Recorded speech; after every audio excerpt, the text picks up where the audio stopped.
आंदोलन केलं म्हणून एका कार्यकर्त्याला तुम्ही तडीपार केलं बुलढाण्याच्या एसपीने.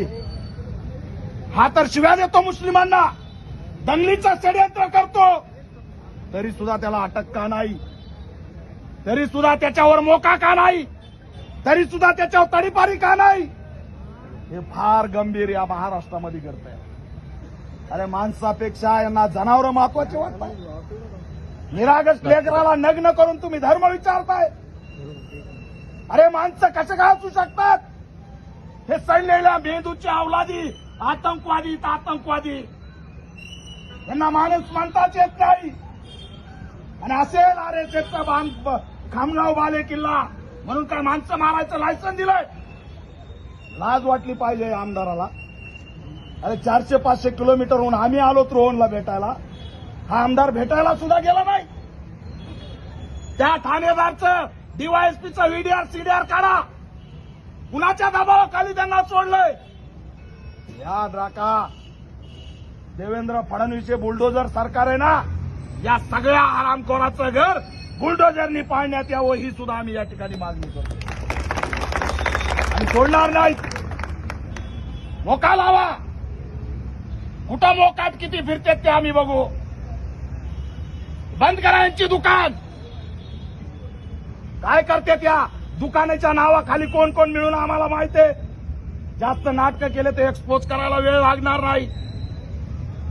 खामगाव हे आंबेडकरी चळवळीचं केंद्र आहे, लक्षात ठेवा.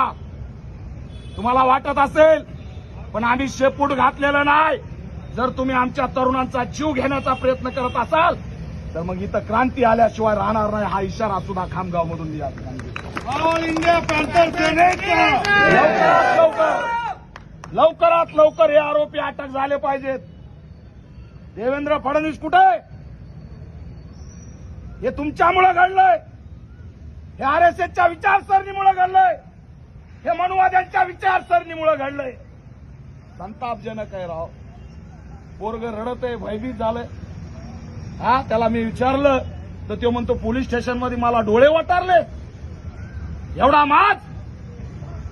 आणि आमच्या पोरं असते त्या पोलिसांनी काय केलं असतं. डोळे वटारले पोलीस स्टेशनमध्ये. पोलिसांच्या बळाशिवाय हे झालेलं नाही. काही तासात जर आरोपी अटक झाले नाहीत आणि मोका लागला नाही तर महाराष्ट्रातलं निळं वादळ बुलढाण्यात आल्याशिवाय राहणार नाही. हा इशारा या माध्यमातून मी या ठिकाणी देतोय. आणि रोहनला न्याय देण्यासाठी आम्ही हा लढा तीव्र करणार आहेत. कुणालाही सोडणार नाहीत. जामीन का झाली, डीवायएसपीची चौकशी झाली पाहिजे, ठाणेदारची चौकशी झाली पाहिजे, या आरोपीला कोण एवढ्या वर्ष पाठीशी घालत होतं त्याची चौकशी झाली पाहिजे. आणि आमदाराच्या संबंधाने कसं काय हे प्रकरण दडपण्याचा प्रयत्न झाला याची सुद्धा चौकशी झाली पाहिजे. ही ऑल इंडिया पॅन्थर सेनेची भूमिका आहे. मी आता डीवायएसपीला भेटून निवेदन देणार आहे आणि पुढच्या आंदोलनाची दिशा त्या ठिकाणी आपण जाहीर करणार आहे.